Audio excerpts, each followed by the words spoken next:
Son mari l'avait humiliée à la fête, mais elle ignorait qui se trouvait parmi les invités. La fête battait son plein, des lumières, de la musique et des sourires qui semblaient parfaits. Puis, son propre mari l'humilia devant tout le monde. Le salon fut plongé dans un silence pesant, mais quelqu'un parmi les invités ne détournait pas le regard, et ce que cet homme savait allait tout changer cette même nuit. Neuilly-sur-Seine. Le soleil de l'après-midi tombait sur la demeure des Duval comme de l'or liquide. Les murs blancs scintillaient, les jardins parfaitement entretenus arboraient des fleurs aux couleurs vibrantes, et l'eau de la piscine miroitait comme un miroir turquoise. C'était une maison de magazine, de celle que les gens ordinaires rêvent de posséder un jour.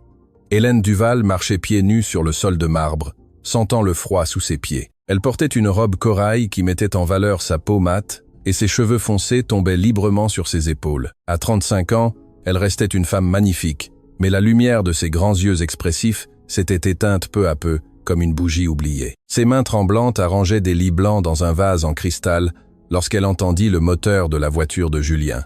Son cœur fit un bond et ses doigts se paralysèrent. Ce n'était pas de l'amour qu'elle ressentait, c'était de la peur. « Respire, Hélène, respire », se dit-elle, en essayant de calmer les battements qui résonnaient dans sa poitrine. La porte principale s'ouvrit et Julien entra comme si le monde lui appartenait. Grand, avec son costume blanc qui faisait ressortir sa peau bronzée, il semblait sorti d'un magazine de mode. Sans même la regarder, il posa sa mallette sur la table. « Le dîner est prêt ?» demanda-t-il d'une voix sèche en consultant son téléphone. Hélène sentit un nœud dans sa gorge. Pas un bonjour, pas un comment vas-tu, seulement des exigences. Toujours des exigences. « Oui, j'ai préparé ce poulet aux légumes que tu aimais tant avant, » répondit-elle d'une voix douce. Julien leva les yeux et la parcourut de haut en bas comme quelqu'un qui évalue un objet. « Pourquoi portes-tu cette robe si voyante juste pour rester à la maison ?» dit-il avec dégoût. « Tu as l'air désespéré d'attirer l'attention. » Hélène baissa les yeux vers sa robe corail.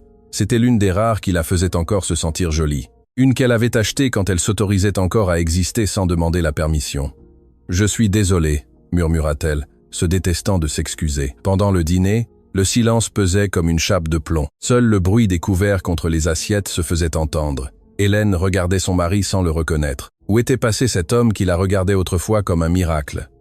Celui qui tremblait de nervosité avant ses présentations et lui murmurait « Sans toi, je ne pourrais pas faire ça ». L'homme qu'elle avait aidé à se construire à partir de rien. « Véronique a fait un excellent travail avec la présentation du nouveau projet », commenta Julien, brisant le silence. Le nom de Véronique tomba comme une pierre dans l'estomac d'Hélène. La nouvelle directrice des relations institutionnelles apparaissait de plus en plus dans les conversations de son mari. « Est-ce la présentation que nous avons révisée ensemble il y a quelques semaines ?» demanda Hélène en essayant de paraître normale. Julien laissa échapper un rire cruel qui la fit se recroqueviller. « Pour l'amour de Dieu, Hélène, ce n'était qu'une ébauche enfantine. Ce que Véronique a préparé est vraiment professionnel. » Le mot professionnel frappa Hélène comme une gifle. Avant, elle était son plus grand soutien. Maintenant, elle n'était qu'une amateur agaçante. « Je comprends », dit-elle en essayant de ne pas laisser sa voix se briser. « Je suis contente que tu aies une bonne équipe. » Après le dîner, Julien s'enferma dans son bureau. Comme chaque soir, Hélène ramassa les assiettes en silence, nettoya la cuisine et monta les escaliers vers sa chambre. En passant devant le miroir du couloir, la femme du reflet la surprit. Quand ses yeux étaient devenus si tristes, quand ses épaules avaient commencé à s'affaisser comme si elle portait le monde. Cette nuit-là, tandis que Julien dormait, Hélène se souvint qu'elle devait trouver les documents de l'assurance maladie. Sa mère avait besoin d'un traitement spécial et elle avait promis de lui envoyer les papiers le lendemain. Le cœur battant fort, elle se dirigea vers le bureau de son mari. Le bureau sentait le cuir et cette eau de Cologne chère que Julien utilisait. Hélène alluma seulement la petite lampe du bureau et commença à chercher parmi les tiroirs parfaitement rangés. C'est alors qu'en ouvrant le deuxième tiroir, sa main toucha un dossier beige caché sous d'autres papiers. Elle le sortit avec précaution et sentit l'air lui échapper des poumons en voyant ce qui était écrit sur l'étiquette. Hélène Duval, documents patrimoniaux. Ses doigts tremblaient en ouvrant le dossier. Le temps sembla s'arrêter. Là, devant ses yeux, se trouvaient plusieurs pages avec sa signature, des signatures qu'elle n'avait jamais faites. Hélène porta une main à sa bouche pour étouffer un cri. Les signatures étaient identiques aux siennes, mais elle n'avait jamais vu ces documents, jamais rien signé de tel. Que signifiait tout cela? Pourquoi Julien avait-il des papiers avec sa signature falsifiée? Son cœur battait si fort qu'elle pouvait l'entendre dans le silence de la nuit, tandis que ses yeux parcouraient des documents sur des propriétés, des comptes et des transferts qui portaient son nom, mais pas sa volonté. Le sol semblait bouger sous ses pieds. Tout ce qu'elle croyait savoir, toute la vie qu'elle pensait avoir, commençait à s'effondrer comme un château de sable face à la marée. Hélène n'arrivait pas à croire ce qu'elle voyait de ses yeux. Ses doigts parcouraient ses papiers comme s'ils touchaient quelque chose de vénéneux. Sur chaque document apparaissait sa signature, parfaite, identique à la vraie, mais elle n'avait jamais signé ces feuilles. Jamais. Un bruit la sursauta. La porte du bureau s'ouvrit brusquement et Julien apparut sur le seuil. Il portait une robe de chambre bordeaux et son visage, toujours si contrôlé, montrait quelque chose qu'Hélène n'avait jamais vu. Une pure panique. « Qu'est-ce que tu diable fais ici ?» demanda-t-il d'une voix rauque. Hélène leva les yeux, tenant les documents dans ses mains tremblantes. « Ces papiers portent mon nom, Julien. Ma signature est partout, mais je n'ai jamais vu ces documents. » Le visage de Julien se transforma. La panique fit place à une rage qui lui déforma les traits. En 3 pas rapides, il l'atteignit et lui arracha les papiers avec une telle violence qu'il faillit la faire tomber. « Tu n'as pas le droit de fouiller dans mes affaires » cria-t-il, serrant le dossier contre sa poitrine comme un trésor. « Maintenant, tu m'espionnes, c'est ça ?» Hélène recula, mais resta ferme. « Je n'espionnais pas. Je cherchais les papiers d'assurance pour ma mère. » Sa voix se brisa. « Julien, pourquoi y a-t-il des documents avec ma signature que je n'ai jamais signés ?» La fureur de Julien sembla se refroidir d'un coup. Il passa une main dans ses cheveux et changea complètement d'attitude. Un sourire faux apparut sur son visage, le même qu'il utilisait avec les clients difficiles. « Hélène, pour l'amour de Dieu, bien sûr que tu les as signés, » dit-il d'un ton condescendant. « Tu ne te souviens pas? Ce sont des papiers routiniers que nous avons signés il y a des mois quand nous avons acheté la maison de la Côte d'Azur. Tu étais distraite comme toujours. » L'estomac d'Hélène se serra. Perdais-je la mémoire? Non, elle en était absolument certaine. Elle n'avait jamais vu ces papiers. « Montre-les-moi alors », exigea-t-elle avec une audace qu'elle ne se connaissait pas. Julien la regarda de ses yeux froids. « Il est 3 heures du matin, Hélène », répondit-il en rangeant le dossier dans un tiroir et en le fermant à clé. « Demain, si cela t'intéresse tant, maintenant retourne au lit. » Mais Hélène ne pouvait pas dormir. Son esprit tournait en tourbillon tandis qu'elle faisait semblant de dormir à côté de cet homme qui lui semblait désormais un parfait étranger. Le lendemain matin, Julien partit tôt sans dire au revoir. Hélène attendit d'entendre la voiture s'éloigner et courut à l'ordinateur. Elle accéda au portail bancaire avec ses identifiants personnels et commença à consulter ses comptes. Le compte joint semblait normal, mais elle se souvint d'un autre compte, ouvert au début de leur mariage pour les urgences. Ce qu'elle vit la laissa sans voix. Le compte, qui devrait contenir plus de 100 000 €, affichait un solde d'à peine 800. D'énormes retraits avaient été effectués au cours des 3 derniers mois. Des retraits qu'elle n'avait jamais autorisés. Les mains moites, elle composa le numéro de la banque. « Madame Duval, tous les retraits ont été autorisés avec la signature conjointe, comme stipulé dans le contrat, » expliqua l'employé. « Nous avons les formulaires archivés avec votre signature et celle de votre mari, mais je n'ai rien signé. » insista Hélène, sentant qu'elle manquait d'air. « Pouvez-vous m'envoyer des copies de ces formulaires ?» 1 heure plus tard, elle regardait les documents dans son courrier électronique. Là encore, sa signature parfaitement falsifiée. Julien avait vidé le compte à son insu. Le téléphone interrompit ses pensées. C'était lui. « Hélène, je passerai à la maison dans 1 heure. J'ai besoin de récupérer des documents pour une réunion. Pourrais-tu préparer mon costume couleur champagne ?» L'appel se termina avant qu'elle ne puisse mentionner l'argent disparu. Quand Julien arriva, Hélène l'attendait dans le salon avec les documents bancaires imprimés sur la table basse en verre. En la voyant, il fronça les sourcils. « Où est mon costume ? Je t'ai clairement dit que j'en avais besoin. Il est à l'étage. Repassez, » répondit-elle calmement. « Mais avant, j'ai besoin que tu m'expliques ceci. » Hélène lui montra les documents bancaires. Le visage de Julien changea un instant, mais il retrouva rapidement son sang-froid. « Sérieusement, Hélène, tu me fais venir en courant pour parler d'un simple ajustement financier ?» Son ton était moqueur. « Cet argent a été déplacé pour investir dans un projet qui nous bénéficiera. Nous en avons discuté. Nous l'avons signé ensemble. Ce n'est pas vrai. » La voix d'Hélène était ferme. « Tu ne m'as jamais consulté à propos de cet argent. Je n'ai jamais rien signé. » Le visage de Julien se durcit. Ses yeux devinrent 2 pierres noires. « Ça suffit avec cette paranoïa, » dit-il froidement. « Tu agis comme une folle. Tu as signé ces papiers comme tu as signé les autres. Si tu ne t'en souviens pas, tu devrais être consulter un médecin. » Sans attendre de réponse, il monta les escaliers chercher son costume, laissant Hélène avec un nœud dans la gorge et 1000 questions en tête. Julien jouait-il avec son esprit? Essayait-il de lui faire douter de sa propre raison? Cet après-midi-là, elle décida de chercher dans le seul endroit qu'elle n'avait pas vérifié, la voiture de Julien. Elle descendit au garage, le cœur battant à 1000 à l'heure, et ouvrit la porte de la Mercedes noire. L'odeur du cuir et de l'eau de Cologne chère de son mari la frappa comme une gifle. Elle commença à tout vérifier. La boîte à gants, les compartiments latéraux, sous les sièges. Ses doigts touchèrent quelque chose de petit et métallique sous le siège du conducteur. Elle le sortit et resta paralysée.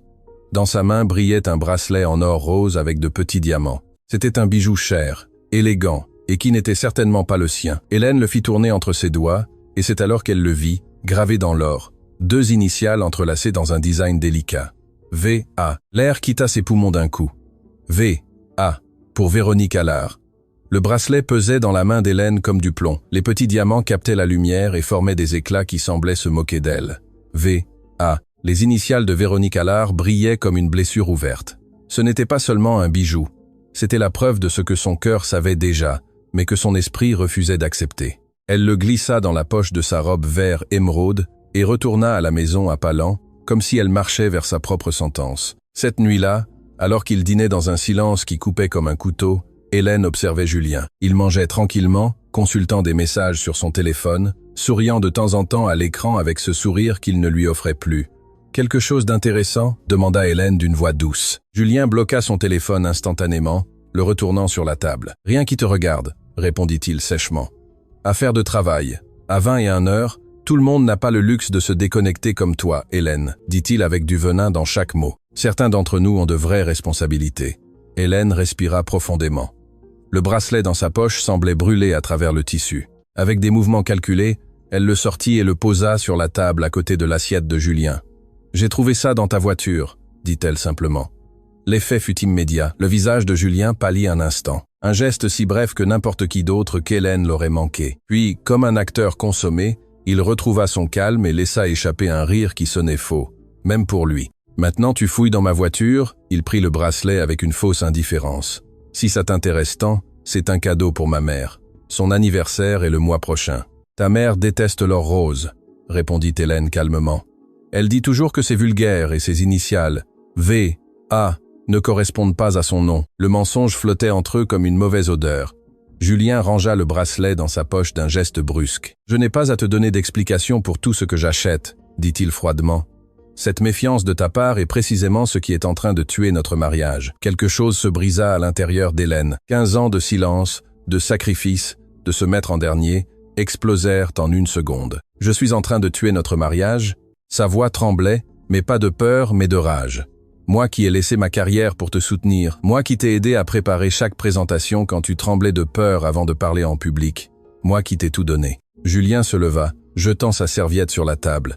Son visage s'était transformé en un masque de mépris. « Ne viens pas me raconter l'histoire de la martyre, Hélène, » cracha-t-il. « Personne ne t'a forcé à quitter ton petit travail dans cette clinique. Tu l'as fait parce qu'il était évident que ma carrière en valait la peine, contrairement à la tienne. » Les mots frappèrent Hélène comme des coups de poing physiques. 15 ans de mariage réduit à néant en une phrase. « Tu as une liaison avec Véronique ?» demanda-t-elle directement, sentant qu'elle méritait au moins cette vérité. Julien la regarda avec un mélange de pitié et de dégoût qui lui retourna l'estomac. « C'est ce que tu veux entendre ?» répondit-il. « Tu as besoin de te sentir victime pour justifier ce que tu es devenu. » Sans attendre de réponse, il prit ses clés et se dirigea vers la porte. « J'ai une réunion. Ne m'attends pas. » Le claquement de porte résonna dans la maison vide. Hélène resta assise tandis que les larmes qu'elle avait retenues pendant des mois commençaient à couler.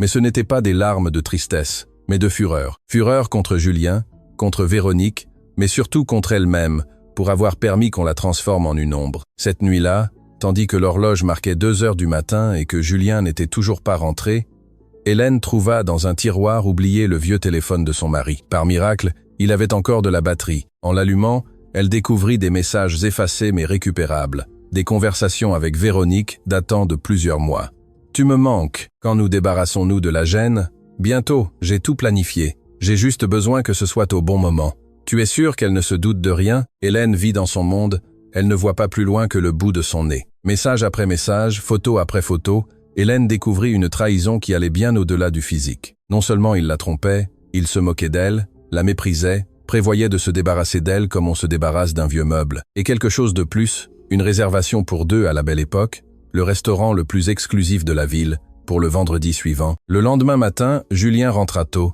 ce qui était inhabituel. Il entra dans la cuisine où Hélène préparait du café, vêtue d'un costume couleur cuivre qui mettait en valeur sa peau bronzée. Son attitude était étrangement aimable, comme si la discussion de la veille n'avait jamais eu lieu. « Bonjour », salua-t-il d'un sourire faux. « As-tu bien dormi ?» Hélène le regarda directement, sans baisser les yeux comme elle le faisait d'habitude. « Que veux-tu, Julien ?» Il sembla surpris par sa franchise, mais retrouva rapidement son sang-froid. « J'ai quelque chose pour toi. » De sa poche, il sortit une enveloppe couleur ivoire avec le logo doré de son entreprise. Il la fit glisser sur la table vers elle. « C'est l'invitation pour le gala annuel de l'entreprise ce vendredi, » expliqua-t-il en se servant du café. « Ce sera l'événement le plus important de ma carrière. Le président du groupe sera là avec les nouveaux investisseurs. » Hélène prit l'enveloppe, sentant un frisson lui parcourir le dos. Le vendredi, le même jour que la réservation avec Véronique. « Pourquoi veux-tu que j'y aille ?» demanda-t-elle directement. « Cela fait des mois que tu ne m'inclus plus dans les événements de l'entreprise. » Julien la regarda fixement, son sourire disparaissant un instant. « Parce qu'on s'attend à ce que je sois avec ma femme, » répondit-il d'une voix contrôlée. « C'est une question d'image, Hélène. J'ai besoin que tu sois là, souriante et me soutenant. » Quelque chose dans son ton fit qu'Hélène ressentit une peur profonde, instinctive. Ce n'était pas une invitation, c'était une partie d'un plan qu'elle ne parvenait pas à comprendre. « Véronique, sera-t-elle là ?» demanda-t-elle, incapable de se retenir. Le visage de Julien se durcit. « Toute l'équipe de direction sera présente, » répondit-il sèchement. « Et j'espère que tu te comporteras bien, Hélène. Cette soirée est trop importante pour tes bêtises. » Il s'approcha d'elle et d'un geste qui se voulait affectueux mais s'avéra menaçant, il caressa sa joue de doigts froids. « Porte la robe jaune que nous avons achetée à Paris, » ordonna-t-il plus qu'il ne suggéra. « Et arrange tes cheveux. Tu as l'air négligé ces derniers temps. » Sans attendre de réponse, il se dirigea vers la porte. « Je t'enverrai les détails par message. La limousine passera te prendre à 20h. » Quand Julien partit, Hélène regarda l'invitation entre ses mains. Ce n'était pas une invitation à une fête, c'était une convocation à quelque chose de plus sombre, quelque chose qui la faisait trembler sans savoir pourquoi. L'invitation reposait sur la table de la salle à manger, comme un animal endormi mais dangereux. Hélène la regardait en buvant son thé aux herbes, essayant de déchiffrer ce qui se cachait derrière cette insistance soudaine de Julien. Le papier épais couleur ivoire, les lettres dorées qui annonçaient « Grande gala annuelle, Miramar Holding ». Le lieu et l'heure, tout semblait normal, élégant, digne d'un événement corporatif, mais Hélène sentait qu'il y avait quelque chose de plus. Julien n'avait pas voulu qu'elle assiste à un quelconque événement ces 6 derniers mois. Il l'avait tenue éloignée de son monde professionnel comme si elle était un secret honteux. Et maintenant, soudainement, il avait besoin d'elle à ses côtés. Pourquoi ?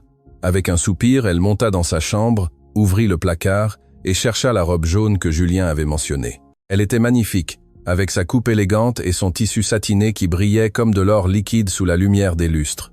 Elle l'étendit sur le lit, passant ses doigts sur le tissu doux. Elle l'avait acheté lors d'un voyage à Paris, l'un des derniers où Julien faisait encore semblant de l'aimer. Elle se souvenait comment il avait insisté sur cette couleur, comment il l'avait regardée avec une apparente admiration lorsqu'elle l'avait essayée, comment ils avaient fait l'amour cette nuit-là, dans la chambre d'hôtel avec vue sur le Duomo. Avait-ce jamais été réel, ou n'était-ce qu'un autre de ses actes calculés ?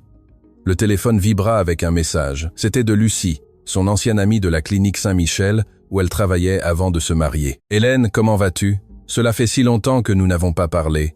Tu me manques, mon ami. On pourrait prendre un café cette semaine. » Le message la prit par surprise. Cela faisait des mois qu'elle n'avait pas parlé à Lucie. Julien avait été très clair concernant la distance à maintenir avec les gens du passé, comme il les appelait. Mais maintenant, sentant sa vie s'écrouler, Hélène avait désespérément besoin de quelqu'un qui la connaisse vraiment. « J'adorerais. Demain à 11h au café du parc. » La réponse arriva presque instantanément. « Parfait. J'ai tant de choses à te raconter et je pressens que toi aussi. » Le lendemain, Hélène retrouva Lucie au café convenu. Son amie était toujours la même. Cheveux bouclés, indomptable, sourire chaleureux et cette énergie contagieuse qui l'avait toujours caractérisée. Elle portait une robe jaune vif qui semblait rayonner de sa propre lumière. « Mon Dieu, Hélène !» s'exclama Lucie en la voyant, l'embrassant avec force. « Quel bon bout de temps, tu es magnifique comme toujours, mais… » Elle s'arrêta en la regardant attentivement. « Il y a quelque chose de différent dans tes yeux. » Hélène essaya de sourire.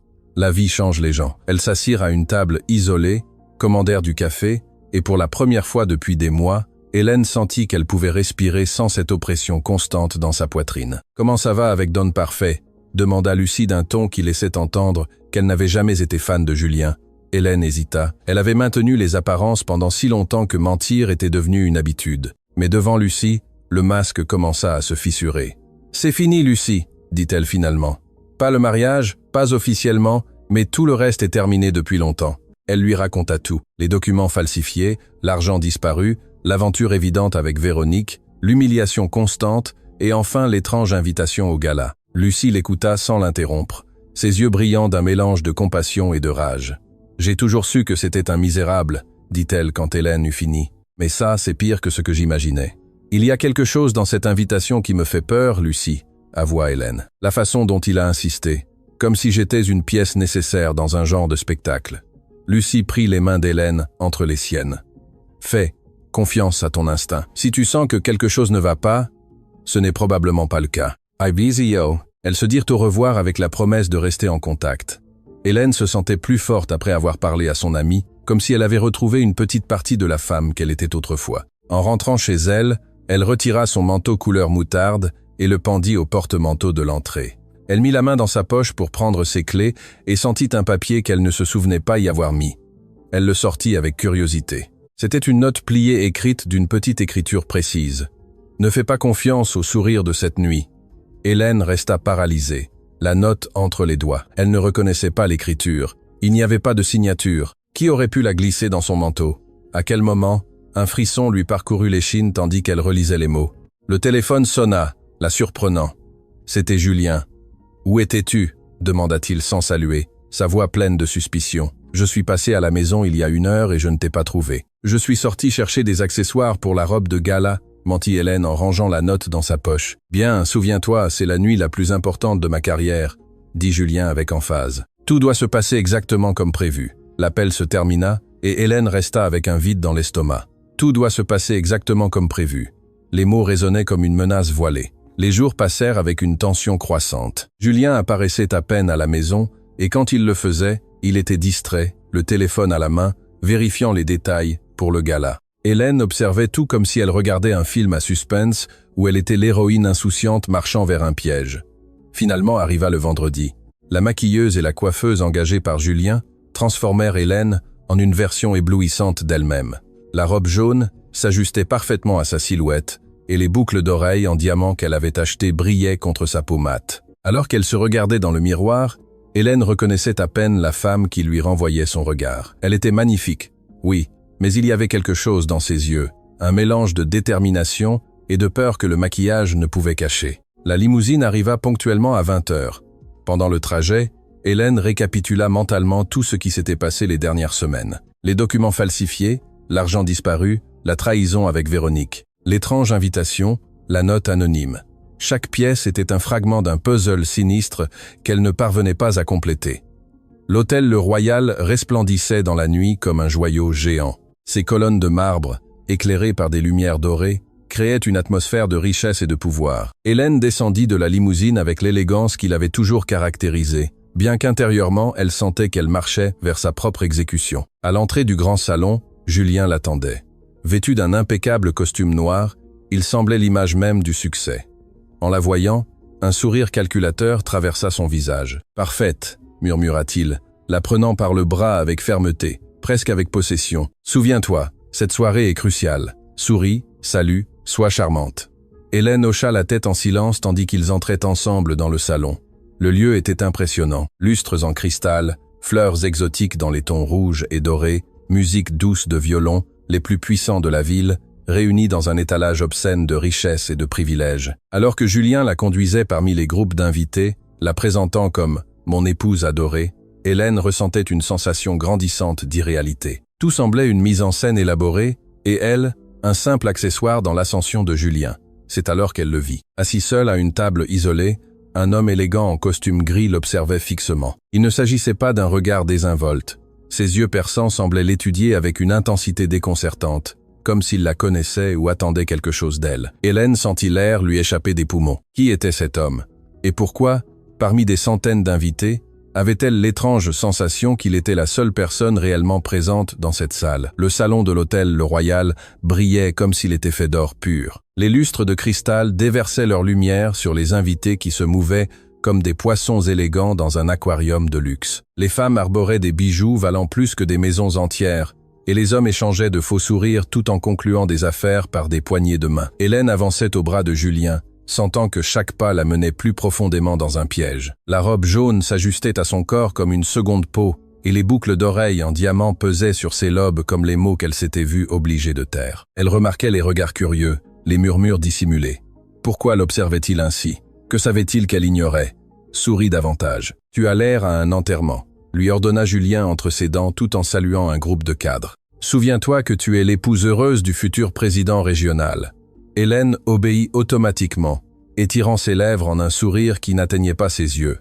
Pendant des années, elle avait joué ce rôle à la perfection, mais cette nuit, chaque geste lui procurait un goût amer dans la bouche. Elle n'avait plus peur de Julien. Ce qui grandissait en elle, lentement et constamment comme la marée, était quelque chose de plus profond, de plus définitif. Le dégoût. « Julien, mon cher ami », s'exclama un homme corpulent en costume blanc, s'approchant les bras ouverts. « Ce doit être votre charmante épouse. »« Édouard, quel plaisir de vous voir », répondit Julien avec une fausse cordialité. « Oui, c'est Hélène. » L'homme prit la main d'Hélène et la baisa avec trop de familiarité. « Julien parle si peu de vous qu'on croyait presque que vous étiez un mythe. » dit-il avec un rire qui se voulait sympathique, mais sonnait cruel. Hélène sentit la main de Julien serrer sa taille avec force, l'avertissant de suivre le jeu. « Parfois, les trésors les plus précieux sont gardés à la maison, » répondit-elle avec un sourire poli qui cachait la douleur de la vérité.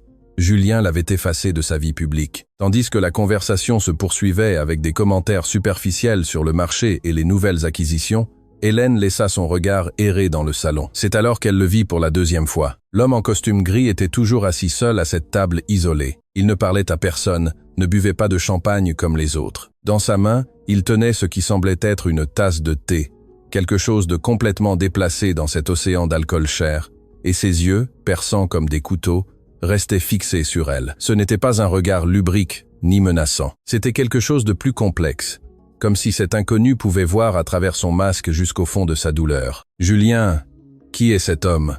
demanda Hélène à voix basse, profitant d'un moment où les cadres étaient distraits par l'arrivée de plus d'invités.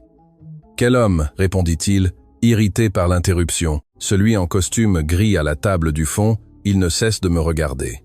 Julien jeta un regard rapide vers l'endroit où Hélène désignait discrètement. Pendant une seconde, son visage montra une véritable confusion. « Je ne le connais pas », dit-il avec impatience. « Probablement un nouvel investisseur.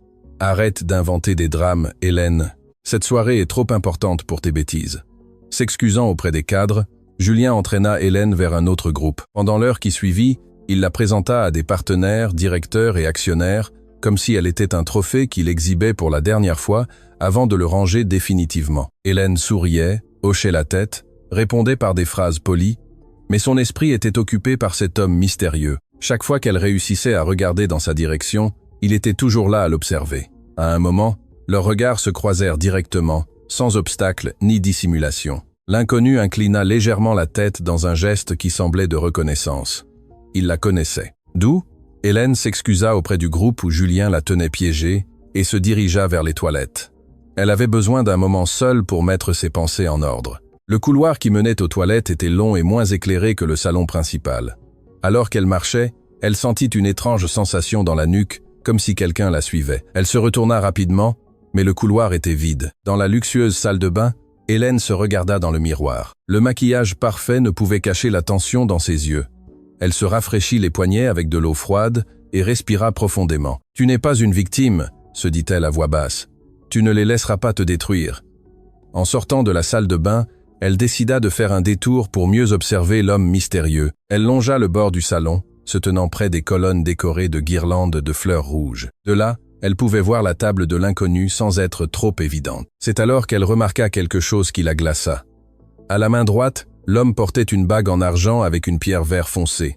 Cette bague, il y avait quelque chose de familier en elle, quelque chose qui éveillait un souvenir qu'elle ne parvenait pas à préciser.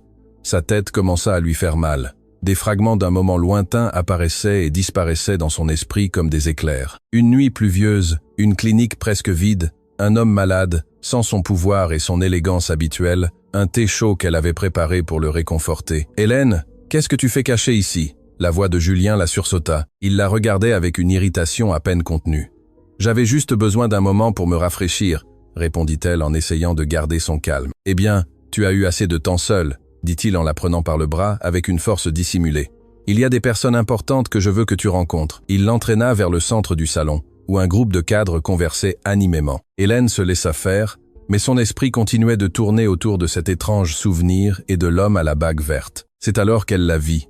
Véronique Allard entrait dans le salon comme si elle en était la propriétaire. Elle portait une robe noire qui semblait peinte sur son corps élancé, les cheveux relevés en un chignon élégant et des boucles d'oreilles en diamant qui brillaient comme des étoiles froides. Sa beauté était indéniable, mais il y avait quelque chose de calculateur dans ses yeux, quelque chose qui la faisait ressembler à une belle prédatrice. Les yeux de Véronique parcoururent le salon jusqu'à se poser sur Julien. Un sourire lent et assuré se dessina sur ses lèvres rouges. Elle commença à avancer vers eux, avec la confiance de celle qui sait exactement ce qu'elle veut et est sur le point de l'obtenir. Hélène observa comment le visage de Julien changea subtilement en voyant Véronique. Ce n'était pas seulement du désir qu'elle vit dans ses yeux, c'était de la complicité, le genre de regard que partagent deux personnes qui gardent un secret. Véronique arriva jusqu'à eux et salua Julien d'un baiser sur la joue qui dura plus que de raison. Ses mains se posèrent sur le bras de Julien avec une familiarité que n'importe qui pouvait remarquer. « Julien, mon cher », dit Véronique d'une voix mielleuse. « Tu es spectaculaire ce soir. Tout le monde est impressionné par ta présentation. » Seulement alors, comme si elle venait de la remarquer, Véronique se tourna vers Hélène avec un sourire qui n'atteignait pas ses yeux. « Hélène, quelle surprise de te voir ici. Julien n'a pas mentionné que tu viendrais. » La voix de Véronique Allard flottait dans l'air comme un parfum cher et vénéneux. Sa robe noire mettait en valeur chaque courbe de son corps et ses ongles. Peints de la même couleur que le sang, effleurait le bras de Julien avec une intimité que n'importe qui pouvait remarquer. « J'accompagne toujours mon mari lors des événements importants, » répondit Hélène avec un calme qu'elle ne ressentait pas, bien que ces derniers temps il y en ait eu tant qu'il est impossible d'assister à tous. Zana's Frove. Le mensonge sortit naturellement. Hélène se surprit elle-même. Des années auparavant, elle aurait baissé les yeux, aurait accepté l'humiliation en silence, mais quelque chose avait changé en elle. Chaque document falsifié, chaque mensonge découvert, chaque trahison avait transformé sa douleur en quelque chose de plus tranchant et dangereux. Véronique laissa échapper un rire musical mais creux. « Tu es si prévenante de faire l'effort ce soir, » dit-elle en la regardant de haut en bas. « J'adore ta robe, elle est si classique, presque vintage. » L'insulte déguisée en compliment flotta entre elles comme un gant jeté. Julien observait l'échange avec un sourire mal dissimulé, appréciant clairement de voir Hélène en difficulté. « Vintage comme les bons vins, » répondit Hélène, soutenant le regard de Véronique. « Certaines choses s'améliorent avec le temps, tandis que d'autres ne sont que passagères. » Le sourire de Véronique vacilla un instant, mais elle retrouva rapidement son calme.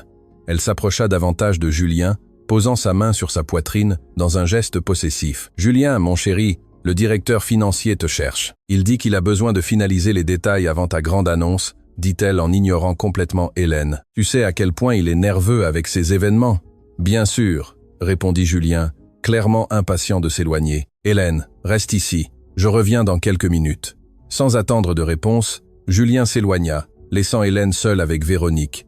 Le silence entre elles s'épaissit comme du miel noir. « Cela doit être difficile, » dit Véronique finalement en prenant une coupe de champagne sur un plateau d'un serveur qui passait. « De voir ton mariage s'effondrer et faire semblant que tout va bien. » Hélène garda son visage impassible, bien qu'à l'intérieur elle sentait que quelque chose se brisait et se reconstruisait en même temps. « Le plus difficile est de faire semblant de ne pas voir ce qui se passe, » répondit-elle d'une voix sereine. « Mais cette phase est terminée. » Véronique la regarda avec surprise. Elle ne s'attendait pas à cette réponse. Son sourire s'aiguisa. « Tu sais, je me suis toujours demandé ce que Julien voyait en toi, » dit-elle en s'approchant d'un pas. « Tu es jolie, oui, mais si simple, si déplacée dans ce monde. Regarde autour de toi, Hélène. Ces gens vivent dans une réalité qui ne sera jamais la tienne. » Hélène observa le salon rempli de gens puissants et riches, tous riant, buvant, concluant des affaires avec de faux sourires et des poignées de main calculées. Véronique avait raison sur un point. Ce n'était pas son monde. Ça ne l'avait jamais été. « Tu as raison, » admit Hélène, surprenant à nouveau Véronique. « Je n'appartiens pas à cet endroit. La différence est que tu crois que cela me rend moins bien, alors qu'en réalité, cela me rend libre. » Le masque de Véronique se fissura un instant. Ses yeux brillèrent d'une fureur contenue. « Profite de ta liberté tant que tu le peux, » dit-elle en baissant la voix.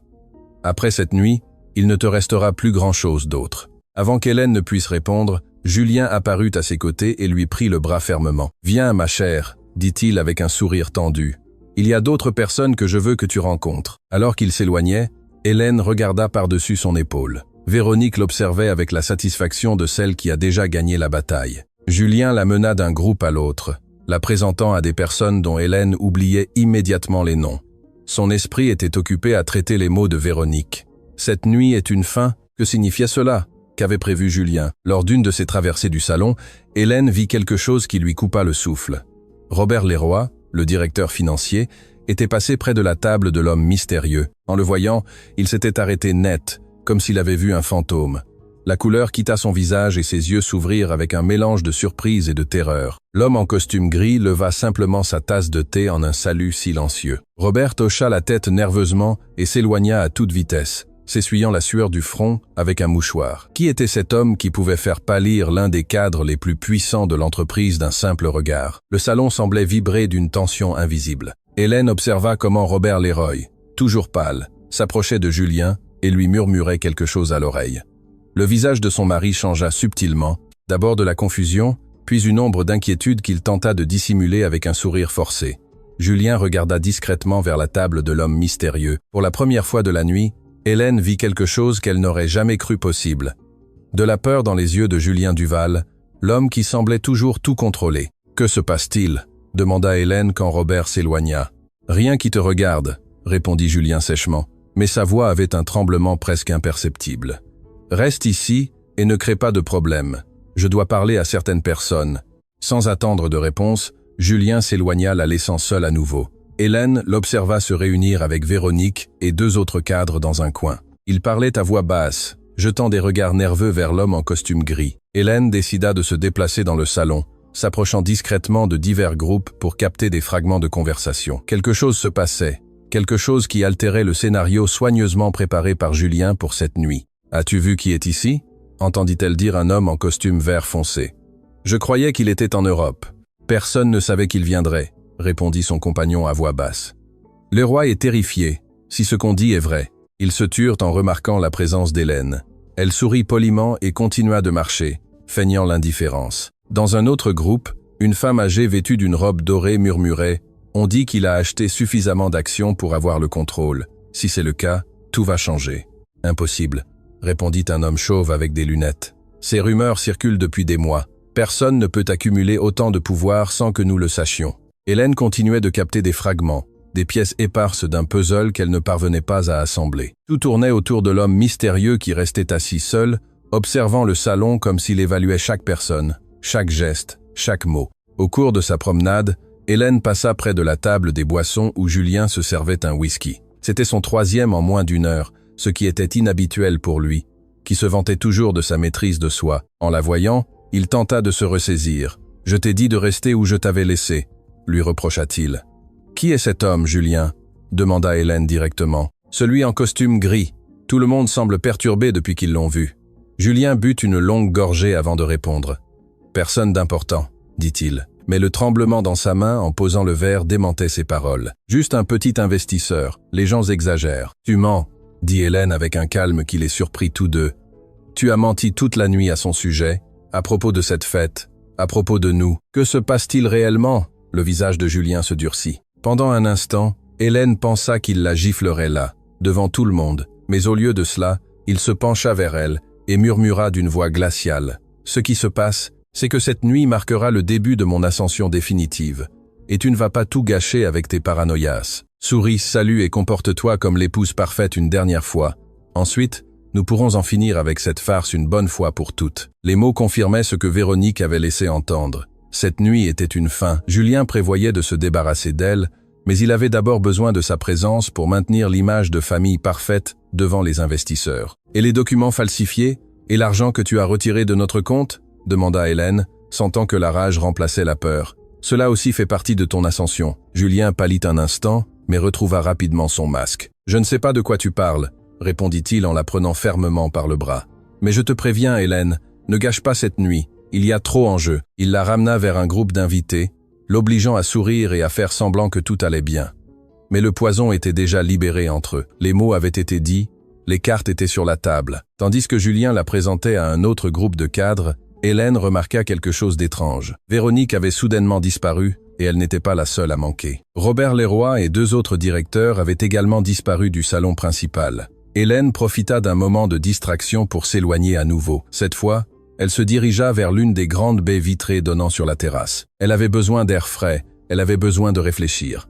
De là, elle pouvait voir la table de l'homme mystérieux. Il était toujours seul, immobile comme une statue de cire, Pourquoi sa présence perturbait-elle tant tout le monde? Et pourquoi ressentait-elle cette étrange connexion avec lui? C'est alors qu'elle vit quelque chose qui la glaça. Julien, Véronique, Robert et les autres directeurs étaient réapparus. Ils étaient réunis dans un coin isolé, discutant vivement à voix basse. Véronique semblait furieuse, gesticulant violemment tandis que Julien tentait de la calmer. Robert s'essuyait constamment la sueur du front, et les autres cadres regardaient nerveusement autour d'eux comme s'ils craignaient d'être observés. Quelque chose avait changé? Quelque chose avait modifié leur plan. Hélène revint dans le salon principal, juste au moment où les serveurs commençaient à préparer les coupes pour ce qui semblait être un toast important. Julien la cherchait du regard, visiblement nerveux. En la voyant, il s'approcha rapidement. « Où étais-tu » demanda-t-il avec une irritation à peine contenue. « J'avais besoin d'air » répondit-elle simplement. « Le toast sera bientôt » dit-il en passant un bras autour de sa taille dans un geste qui pour les autres semblerait affectueux, mais qu'elle sentait comme une griffe. « Souviens-toi de ce que je t'ai dit. Souris et comporte-toi. » Hélène hocha la tête en silence. Il y avait quelque chose dans l'expression de Julien, un mélange d'anticipation et de nervosité qui lui provoquait un frisson. Que prévoyait-il de faire pendant ce toast? Les gens commençaient à se rassembler au centre du salon. Les serveurs circulaient, offrant des coupes de champagne. L'orchestre baissa le volume de la musique, signe que quelque chose d'important était sur le point de se produire. C'est alors qu'Hélène le remarqua. L'homme en costume gris s'était déplacé pour la première fois de la nuit. Il n'était plus assis à sa table solitaire. Maintenant, il se tenait debout près d'une des colonnes, observant la scène avec un intérêt renouvelé. Une main toucha doucement le bras d'Hélène. En se retournant, elle rencontra le visage familier et chaleureux de Lucie, son amie de la clinique Saint-Michel. Elle portait une robe jaune vif et semblait complètement déplacée dans cette mer de couleurs sobres. « Lucie, qu'est-ce que tu fais ici ?» demanda Hélène, sincèrement surprise. « Mon entreprise a fait les arrangements floraux », répondit Lucie rapidement, regardant nerveusement autour d'elle. « Mais cela n'a pas d'importance maintenant.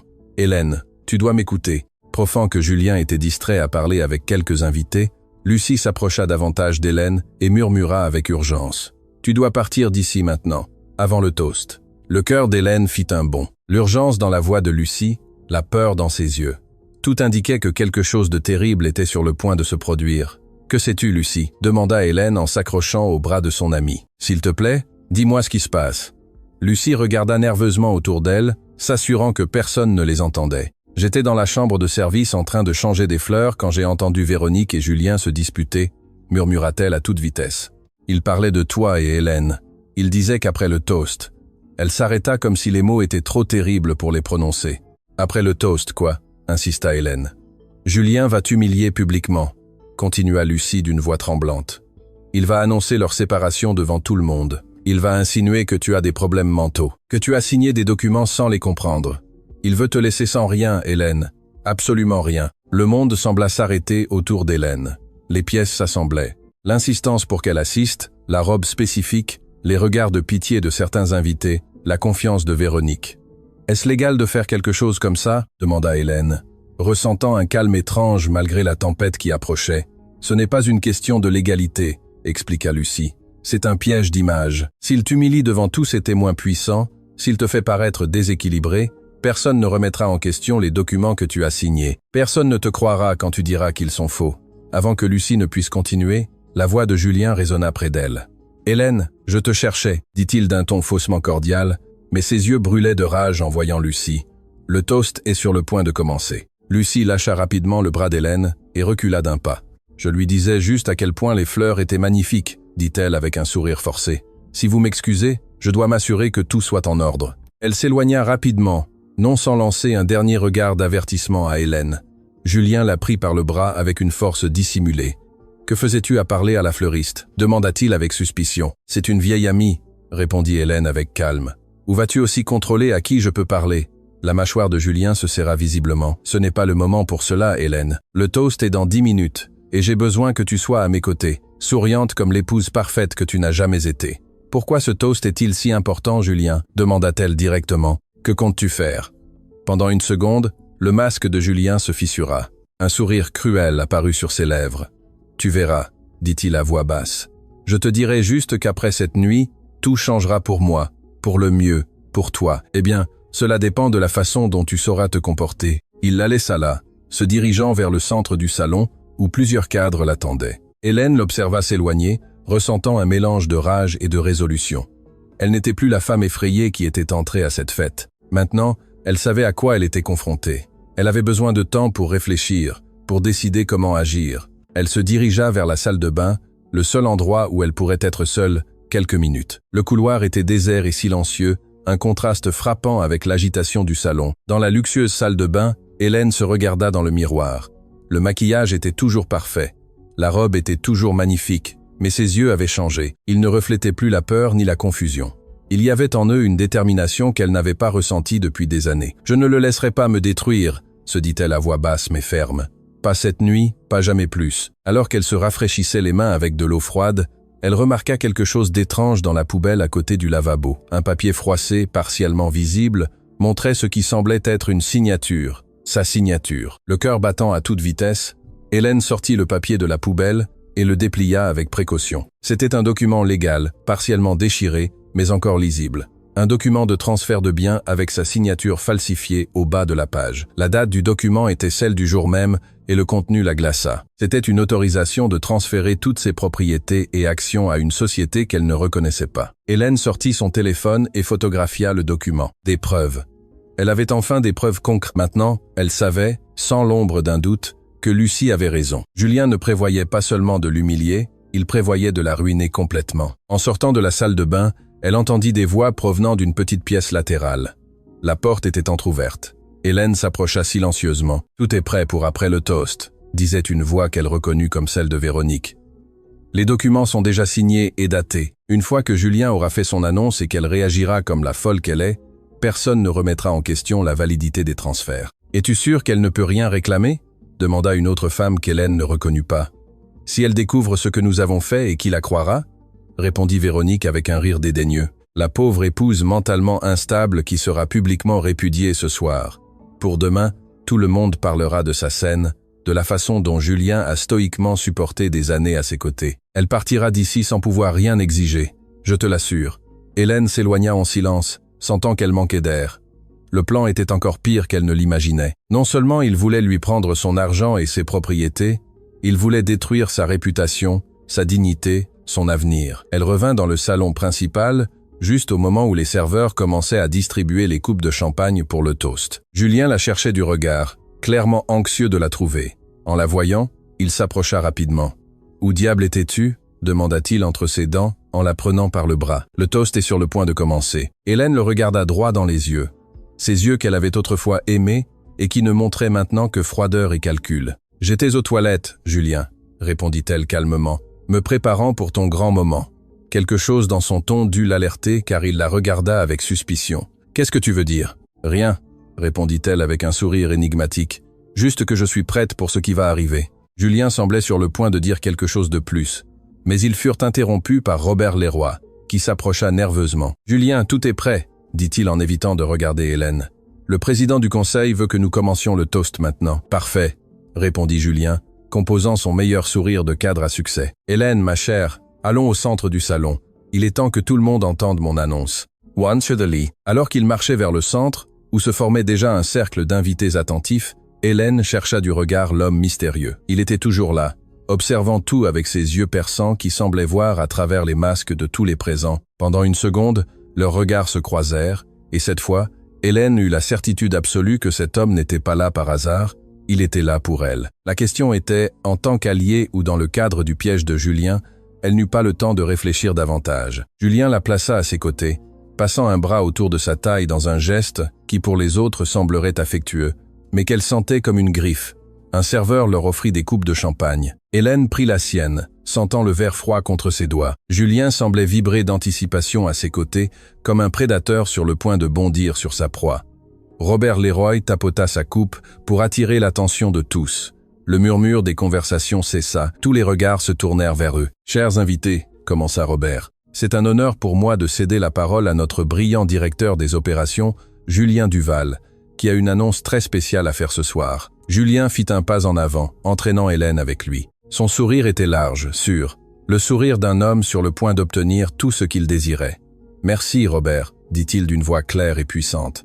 Cette nuit est spéciale pour de nombreuses raisons. Hélène observa les visages autour d'elle. Certains montraient un intérêt sincère, d'autres une curiosité malsaine, comme ceux qui attendent de voir un accident. Véronique, à quelques mètres de distance, souriait avec anticipation, savourant déjà sa victoire. Et puis, juste au moment où Julien était sur le point de poursuivre son discours, Hélène vit quelque chose qui la laissa sans voix. L'homme en costume gris s'était déplacé.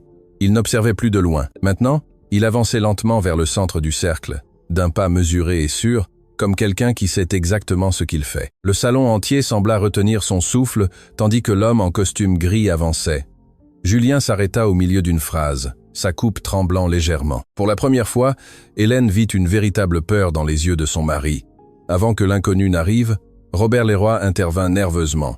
« Un instant, s'il vous plaît. Il semble y avoir un petit changement de programme. L'annonce de Julien aura lieu après la présentation du projet Centaure. » Le cercle d'invités se dissipa en murmures. Julien lâcha Hélène et s'éloigna rapidement avec Robert. L'homme en costume gris s'arrêta, observant la scène avant de reculer. Hélène resta seule au milieu du salon.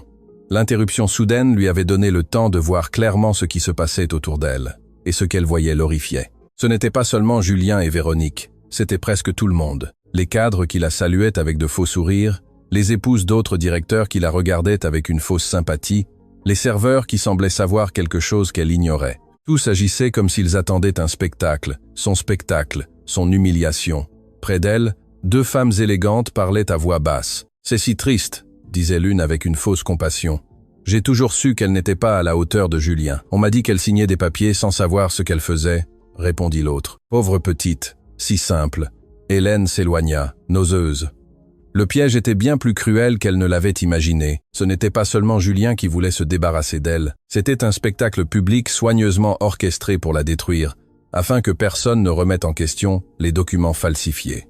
Elle se réfugia près d'une colonne décorée de fleurs rouges. De là, elle observa le salon avec de nouveaux yeux. Véronique se mouvait parmi les invités comme une reine lors de son couronnement, préparant le terrain, s'assurant que tout le monde était prêt pour le grand moment. De l'autre côté, Julien gesticulait nerveusement en parlant avec Robert. De temps en temps, il regardait vers l'homme en costume gris et à chaque fois, l'assurance quittait son visage. Hélène sentit une présence à ses côtés. C'était Lucie. « Ils l'ont reporté, mais cela tient toujours », murmura Lucie. Il est furieux de l'interruption, mais il insiste pour continuer. « Hélène, tu dois partir maintenant. »« Non », répondit Hélène avec une fermeté surprenante. « Si je pars, ils gagnent. Si je fuis, je confirme l'image de femme instable qu'ils veulent créer. As-tu une idée de ce qu'ils comptent te faire? Ils te détruiront publiquement. Je sais, mais je ne suis plus la même femme qui est entrée à cette fête. J'ai vu les documents falsifiés. J'ai entendu leurs plans. Si je reste, au moins je pourrai les regarder dans les yeux quand ils essaieront de me couler. » Lucie serra sa main avant de s'éloigner. « Je serai prêt, quoi qu'il arrive. » Julien s'approcha à nouveau d'Hélène avec une nouvelle tension dans la mâchoire. « Profites-tu de la fête, ma chère? »« J'espère que oui, car ton moment de briller est sur le point d'arriver. »« Pourquoi, Julien ?» demanda Hélène en le regardant directement. « Pourquoi tout ce spectacle? Si tu veux te débarrasser de moi, pourquoi ne pas simplement demander le divorce ?» Julien sourit froidement. « Parce que c'est plus efficace. Quand la nuit sera finie, personne ne remettra en question ce que je ferai ensuite. Tout le monde comprendra pourquoi j'avais besoin de me séparer de toi, pourquoi j'ai dû protéger mes biens, mon avenir. Wethry. » La cruauté de ces mots frappa Hélène comme une gifle physique. Cet homme ne voulait pas seulement la quitter, il voulait l'effacer, l'humilier, si complètement que personne ne remettrait jamais en question sa version. « Tu ne m'as jamais aimé, n'est-ce pas ?» Julien la regarda avec quelque chose qui ressemblait à de la pitié. « Je t'ai aimé assez pour t'emmener avec moi jusqu'où tu pouvais aller. Mais il y a des endroits où tu ne pourras jamais me suivre, Hélène. Des mondes que tu ne comprendrais jamais. » Hélène les observa s'éloigner, sentant que quelque chose changeait définitivement en elle. Ce n'était plus de la douleur qu'elle ressentait, ce n'était plus de la peur, ni même de la rage. C'était un profond et viscéral dégoût. Dégoût pour la cruauté calculée, pour la froideur avec laquelle il prévoyait de la détruire, pour les années consacrées à un homme qui ne l'avait jamais estimée. Alors, comme si c'était son regard, l'homme en costume gris tourna la tête, et ses yeux rencontrèrent directement ceux d'Hélène. L'intensité de son regard la transperça comme un éclair, réveillant des fragments endormis de sa mémoire. Ses yeux, elle les avait déjà vus, à une autre époque, dans un autre lieu, quand ils étaient les yeux de quelqu'un qui souffrait. La tête d'Hélène palpitait tandis qu'elle essayait de capturer les souvenirs qui s'échappaient comme de l'eau entre ses doigts. Ses yeux, elle les avait déjà vus, elle en était sûre, mais le souvenir restait fragmenté, incomplet. Elle s'approcha d'une table latérale et laissa sa coupe de champagne intacte. Elle avait besoin d'avoir l'esprit clair pour ce qui allait arriver. Les invités se rassemblaient de nouveau au centre, anticipant l'annonce spéciale que Julien allait faire. Un nouveau fragment de mémoire apparut. La pluie frappant contre les fenêtres, le tonnerre au loin. Elle était à la clinique où elle travaillait, presque vide parce qu'il était tard. Elle avait décidé de rester pour finir des rapports quand la porte s'ouvrit. « Madame Duval, vous allez bien ?» La voix la sursauta. C'était un jeune serveur qui la regardait avec une sincère inquiétude. « Oui, merci. J'ai juste besoin d'un peu d'air. La terrasse latérale est ouverte, et il y a moins de monde là-bas. » Hélène remercia et se dirigea vers l'endroit qu'il lui indiquait. La terrasse était presque déserte, éclairée par de petites lumières dorées. La pluie, la clinique vide, un homme trempé entrant, perdu, malade, sans chauffeur ni garde du corps. Son visage pâle, en sueur, il avait de la fièvre. Il portait un costume froissé et une expression de douleur qui contredisait son évidente richesse. Pourrait-ce être lui, la bague verte? Hélène ferma les yeux, forçant sa mémoire. Elle se souvint de l'avoir invité à s'asseoir, d'avoir appelé un médecin. Elle se souvint d'avoir préparé du thé chaud en attendant, d'avoir payé discrètement des médicaments dont il avait besoin. Elle se souvenait de ses yeux reconnaissants et surpris par cette gentillesse désintéressée, mais elle ne se souvenait pas de son nom ni de son visage complet. « C'est une belle nuit pour être seule, n'est-ce pas ?» La voix la sursauta. En se retournant, elle vit Laure Duval, la sœur de Julien, s'approcher avec un verre de vin blanc. Sa robe couleur argent brillait sous les lumières et son visage, si semblable à celui de son frère, mais avec des traits plus durs, affichait un sourire froid. « Parfois la solitude est meilleure compagnie que certaines personnes, » répondit Hélène avec calme. Laure laissa échapper un rire sec. « Tu as toujours été trop polie, Hélène. C'est l'une des choses qui m'a toujours irrité chez toi. Cette dignité silencieuse comme si tu étais au-dessus de tout. Je ne savais pas que mon éducation te dérangeait. » Laure but une gorgée de son vin. « Sais-tu ce qui est sur le point de se passer là, dedans? Mon frère va détruire l'image que tu as construite pendant 15 ans. La femme digne, l'épouse loyale, la compagne parfaite. Tout cela disparaîtra en 5 minutes. Et tu es d'accord avec ça ?» Laure la regarda directement, ses yeux durs, mais pas complètement froids. « Ce que je pense n'a pas d'importance. Julien fait toujours ce qu'il veut, et Véronique sait exactement comment le manipuler. Je suis juste venu te dire de ne pas essayer de te défendre. Ce sera pire. Baisse la tête, accepte l'humiliation et sors d'ici le plus vite possible. C'est ta seule chance de conserver un peu de dignité. » Avec ces mots, Laure s'éloigna, laissant Hélène avec un goût amer dans la bouche. Même la sœur de Julien n'essayait pas de l'arrêter. Elle lui conseillait seulement de se rendre. Un autre fragment de mémoire revint. L'homme malade, tenant la tasse de thé qu'elle lui avait préparée. Ses mains tremblaient légèrement. La bague verte brillait sous la lumière de la clinique. « Merci », avait-il dit d'une voix faible, mais polie. Peu de gens se donneraient cette peine pour un étranger. « Ce n'est pas une peine », avait-elle répondu. « Tout le monde a besoin d'aide parfois. » Hélène, la voix de Julien la ramena au présent. Il se tenait à l'entrée de la terrasse, sa silhouette se découpant sur les lumières du salon. « C'est l'heure. Tout le monde attend. » Hélène respira profondément, se préparant. « Quelle hâte as-tu de m'humilier, Julien? Ma présence te dérange-t-elle à ce point ?» Il s'approcha et pendant un instant, Hélène vit l'homme qu'elle avait aimé, le jeune homme incertain qui tremblait avant ses présentations. « Ce n'est pas personnel, Hélène. C'est juste une étape nécessaire, un ajustement que le destin exige. » Le destin ou ton ambition? Julien sourit sans humour. Y a-t-il une différence? Mon destin est d'atteindre le sommet. Et toi, tu es un souvenir d'un temps où j'étais en bas, un souvenir que je ne peux plus me permettre. La cruauté de ces mots confirmait tout. Ce n'était pas un coup de tête, ce n'était pas la passion pour une autre femme, c'était une ambition simple et froide. Elle était un obstacle à son image, à son ascension. « Allons-y », insista-t-il, tendant la main dans un geste apparemment courtois. « Ne faisons pas attendre nos invités. » Hélène ignora la main et marcha seule vers le salon. À chaque pas, elle sentait grandir en elle une force étrange. Elle n'était plus la femme craintive qui était entrée à cette fête. Maintenant, elle voyait clairement le piège, le plan, la cruauté calculée. En entrant, elle remarqua le silence expectant qui avait remplacé le brouhaha.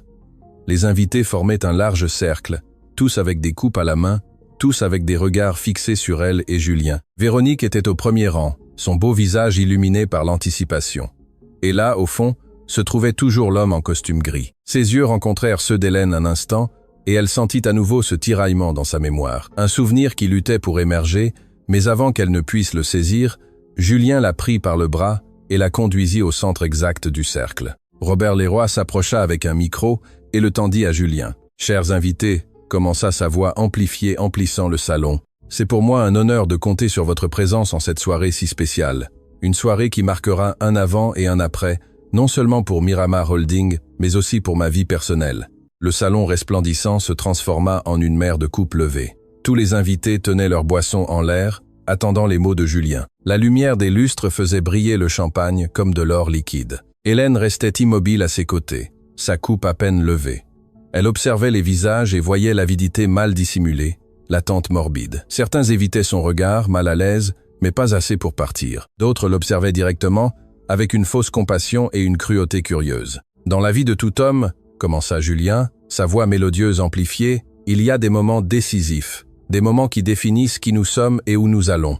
Cette nuit, je me trouve à l'un de ces moments. Un murmure d'approbation parcourut le salon. Julien avait toujours su captiver son auditoire. Tout en lui était calculé pour inspirer l'admiration. Le succès entrepreneurial n'est pas seulement une question de stratégie et de chiffres, c'est une question d'évolution personnelle, d'avoir le courage de regarder en avant, de laisser derrière ce qui ne sert plus, de reconnaître quand quelque chose ou quelqu'un a accompli son but dans notre vie. L'atmosphère changea subtilement. Les mots apparemment inspirants commençaient à acquérir un tranchant menaçant. Les regards s'intensifièrent sur Hélène. Certains sourires polis se transformèrent en grimaces d'anticipation à peine dissimulées. 15 ans, dit Julien en se tournant légèrement vers Hélène sans la regarder directement. C'est beaucoup de temps, assez pour connaître vraiment une personne, pour découvrir ses limites, ses capacités et ses lacunes. Un silence tendu tomba sur le salon. Il n'y avait plus de doute sur la direction du discours. Véronique, à quelques mètres, souriait ouvertement, savourant chaque mot comme un mets délicat. Hélène garda la tête haute, son visage impassible, malgré l'humiliation qui approchait. Elle savait ce que Julien faisait. Chaque mot soigneusement choisi, chaque pause calculée, tout conçu pour la détruire sans paraître trop cruel, afin qu'il apparaisse comme un homme raisonnable qui avait simplement pris une décision nécessaire. Tous ici connaissent ma trajectoire, continua-t-il avec une fausse humilité, ils savent d'où je viens, ce que j'ai construit, mais peu connaissent le prix personnel que j'ai payé, les concessions que j'ai dû faire. Mais Kanzer, il se tourna complètement vers Hélène, la regardant pour la première fois. Ses yeux étaient froids, calculateurs, sans trace de l'homme qu'elle avait aimé. Hélène a été ma compagne pendant ces années et je lui suis reconnaissant de sa présence dans les étapes initiales de ma carrière. Étapes initiales. Les mots frappèrent Hélène comme des gifles, 15 ans réduits à des étapes initiales, comme si elle était un simple échelon dans son ascension, un chapitre mineur dans l'histoire de son succès. Cependant, continua-t-il d'un ton de fausse tristesse, il y a des moments où nous devons être honnêtes, des moments où nous devons reconnaître que les personnes qui nous ont accompagnés sur le chemin ne peuvent pas toujours nous suivre jusqu'au sommet. Un murmure parcourut le salon. Certains invités échangeaient des regards gênés, d'autres hochaient la tête comme s'ils avaient toujours su que ce moment arriverait. Hélène observait tout comme de l'extérieur. Elle voyait la chorégraphie parfaite, la fête élégante, les invités influents, le moment du toast, tout calculé pour maximiser son humiliation, pour garantir que sa chute soit aussi publique que possible. « Il n'est pas facile pour moi de dire ceci », continua Julien avec une pause théâtrale, « mais je crois que nous méritons tous la vérité. Hélène et moi sommes arrivés au bout de notre chemin ensemble. Les mots flottèrent comme des couteaux. Certaines femmes portèrent leurs mains à la bouche, feignant la surprise. Plusieurs hommes hochèrent la tête d'un air grave, comme s'ils comprenaient la décision difficile.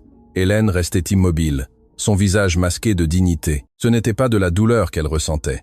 C'était un mélange de dégoût et de rage contenu face à la cruauté calculée de cet homme à qui elle avait jadis donné sa vie. Parfois, les personnes que nous aimons ne sont pas prêtes à nous accompagner dans notre croissance.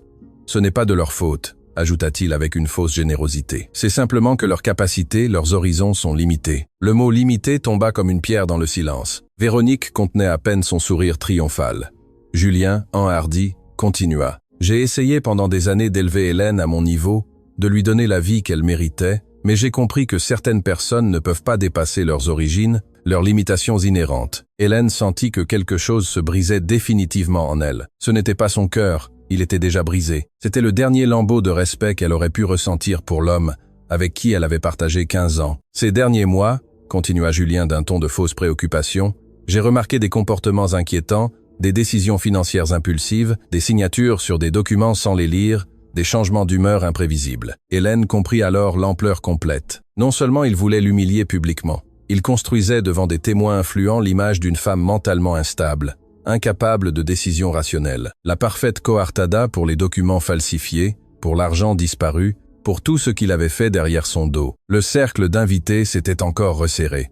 Tous les visages importants de la ville étaient là, tous ceux qui se souviendraient de cette nuit quand elle tenterait de se défendre après. C'est alors que ses yeux rencontrèrent à nouveau ceux de l'homme en costume gris. Quelque chose avait changé dans sa posture. Il ne semblait plus un observateur, Il semblait quelqu'un sur le point d'intervenir. C'est pourquoi la voix de Julien capta de nouveau l'attention d'Hélène. J'ai pris la difficile décision de me séparer, non seulement pour mon avenir, mais aussi pour son bien-être. Parfois, l'acte le plus aimant que nous puissions faire est de libérer quelqu'un des attentes qu'il ne peut pas remplir.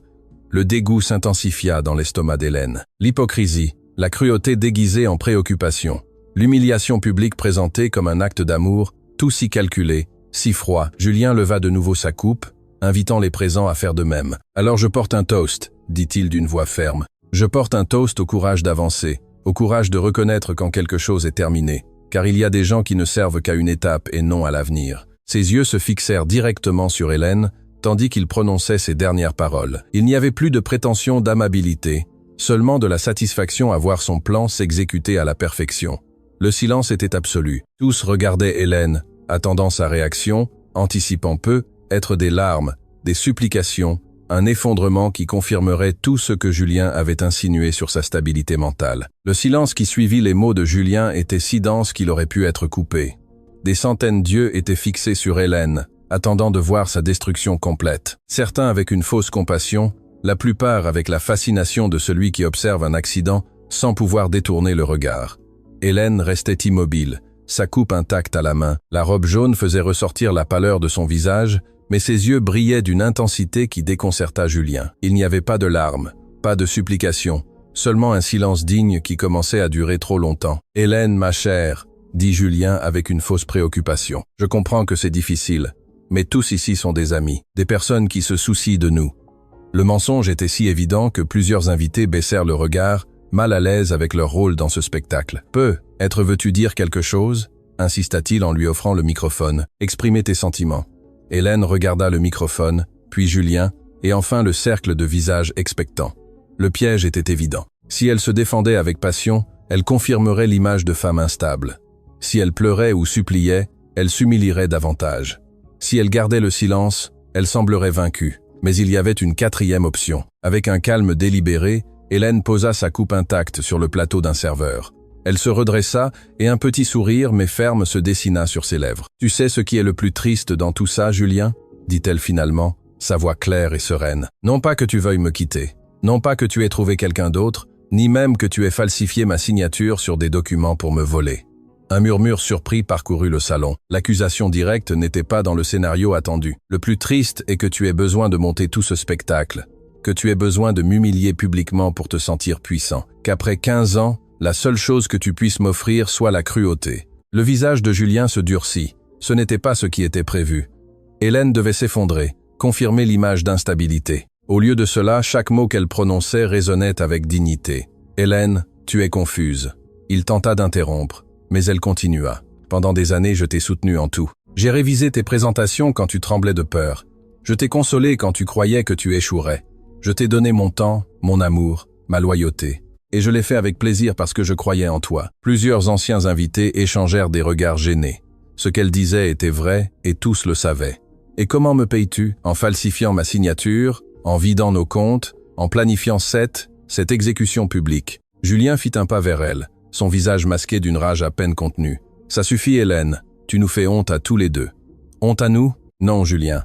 Tu t'es fait honte tout seul. Je dis simplement la vérité. » Elle se tourna vers les invités, sereine malgré la tempête intérieure. « Je regrette que vous soyez tous ici pour assister à cela. Un mariage devrait se terminer en privé, avec respect, non pas comme un spectacle cruel. » Julien, voyant qu'il perdait le contrôle, recourut à des tactiques plus agressives. « Voyez ce que je vous disais » s'exclama-t-il avec un rire forcé. « Ces fantasmes, ces accusations sans fondement, c'est le genre de comportement auquel j'ai été confronté ces derniers mois. » Il prit Hélène par le bras avec une force dissimulée, ses doigts s'enfonçant dans sa peau. « Tu devrais être te reposer, ma chère. Tu ne te sens pas bien. » Hélène tenta de se dégager, mais Julien serra plus fort, la blessant. « Lâche-moi. Tu n'as pas le droit de me toucher ainsi. »« Je suis ton mari, » répondit-il avec un sourire tendu pour les invités tout en murmurant. « Et je ferai le nécessaire pour que tu ne gâches pas tout. Tu comprends ? » La bousculade, bien que dissimulée, était visible pour les plus proches. Certains commencèrent à murmurer, mal à l'aise avec la tournure de la situation. « Ton épouse.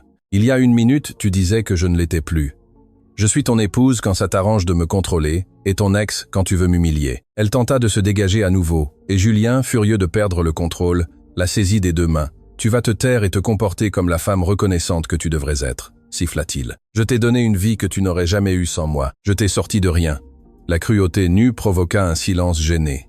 Véronique commença à paraître préoccupée.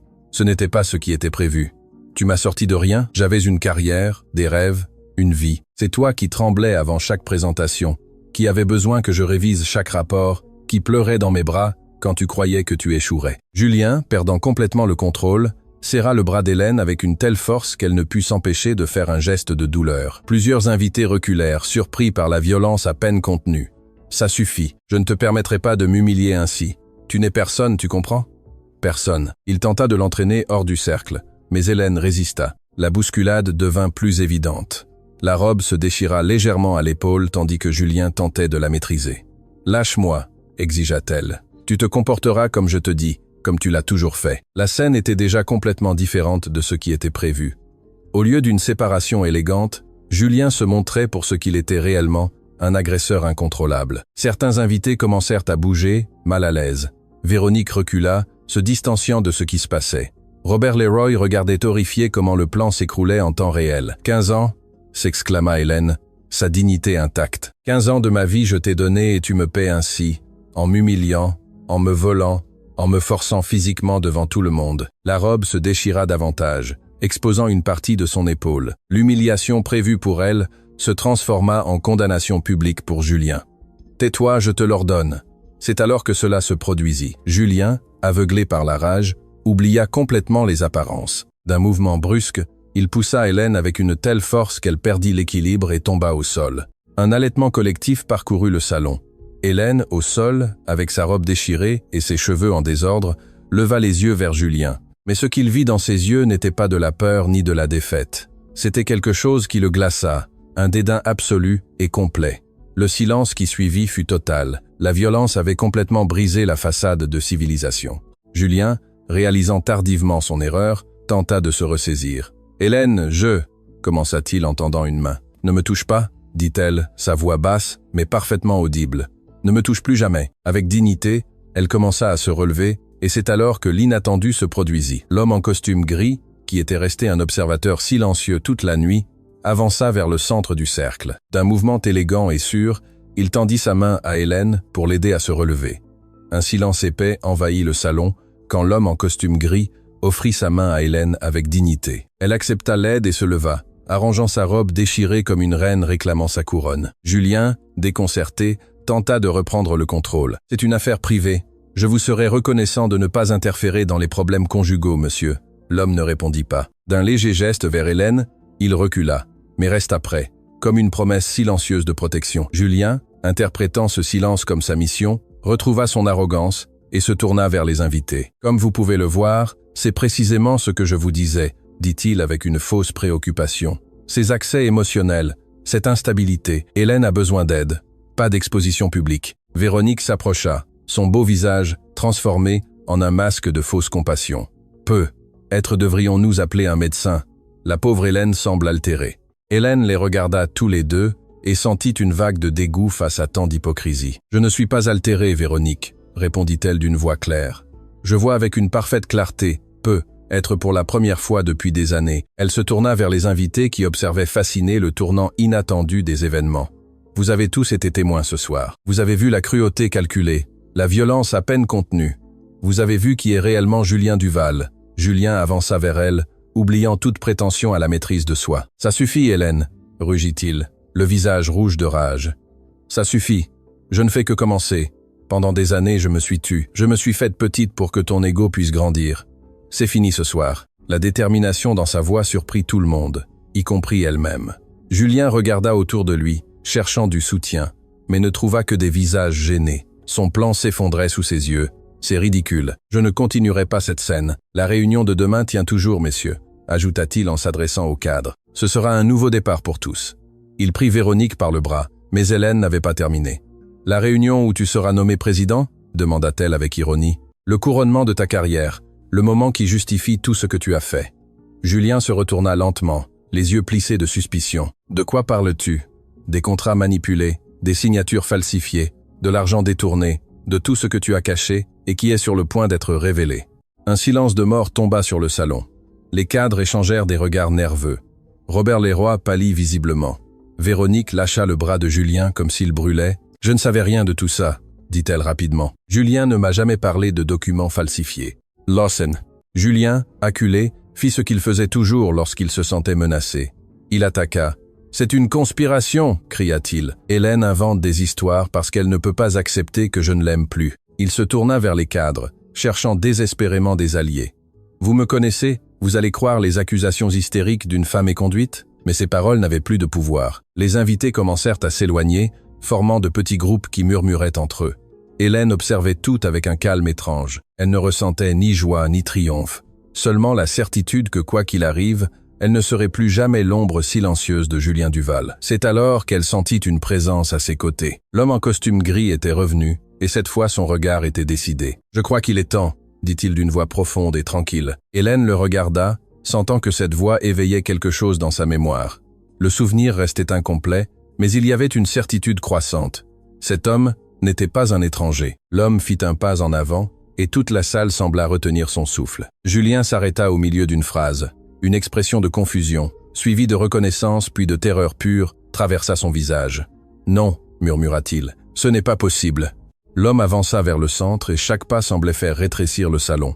Les invités reculèrent, ouvrant un espace. Hélène observait tandis que le souvenir luttait pour se compléter. La nuit pluvieuse, la clinique vide, l'homme malade avec la bague verte, la tasse de thé qu'elle avait préparée. L'homme s'arrêta devant Julien, qui semblait avoir perdu la capacité de parler. Puis il se tourna vers Hélène et tendit sa main, non pas pour l'aider à se relever, mais comme une invitation à faire un pas en avant, à reprendre sa place, à être enfin vue pour qui elle était vraiment. Hélène prit la main de l'homme en costume gris et sentit qu'elle scellait un pacte silencieux entre deux personnes qui s'étaient rencontrées dans des moments de pure vérité.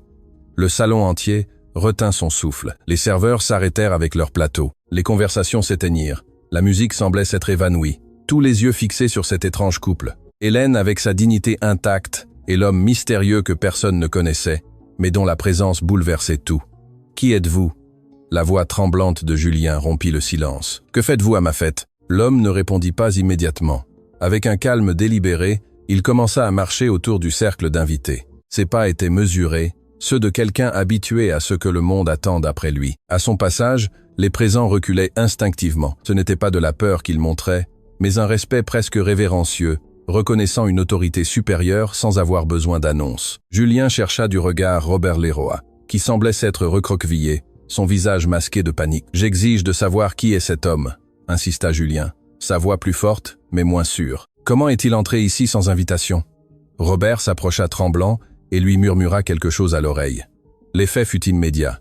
Julien pâlit comme s'il avait vu un fantôme. « Impossible » murmura-t-il. « Ce n'est pas possible. Il était en Europe. » L'homme continuait son chemin et quelque chose d'extraordinaire se produisait. Les puissants cadres qui, quelques minutes auparavant, riaient de l'humiliation d'Hélène, baissaient maintenant le regard. Les élégantes épouses qui avaient murmuré des cruautés se cachaient maintenant derrière leur coupe.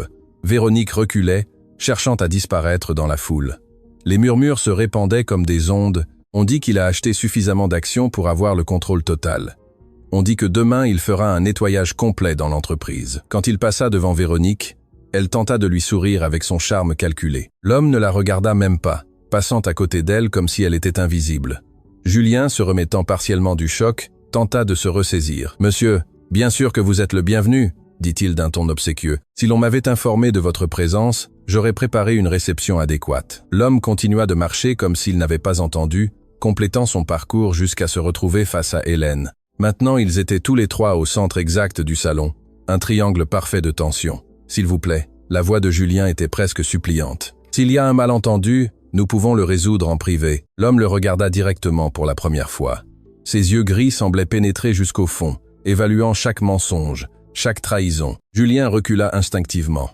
La transformation était étonnante. L'homme qui, quelques minutes auparavant, avait poussé son épouse, semblait maintenant recroquevillé, diminué. « La réunion de demain », murmura-t-il. « Ma nomination tient toujours. » Le désespoir dans sa voix était si évident que certains détournèrent le regard, gênés. L'homme ne répondit pas. Au lieu de cela, il se tourna vers Hélène. « Vous me reconnaissez » demanda-t-il d'une voix profonde mais douce. La question sembla remplir tout le salon. Hélène sentit que toutes les pièces de sa mémoire s'assemblaient enfin. La nuit pluvieuse, la clinique vide, l'homme malade, le thé chaud, les mots aimables en attendant le médecin. « Clinique Saint-Michel », dit-elle lentement. « Il y a 7 ans, vous êtes arrivé tard pendant une tempête. Vous étiez malade, avec une forte fièvre. » L'homme hocha la tête. Un léger sourire apparut sur son visage. « Personne ne m'a reconnu cette nuit-là, » répondit-il. Sans costume cher, sans garde du corps, sans le masque du pouvoir, personne, sauf vous. Le souvenir se compléta d'un coup. Cet homme était arrivé désorienté par la fièvre, trempé par la pluie.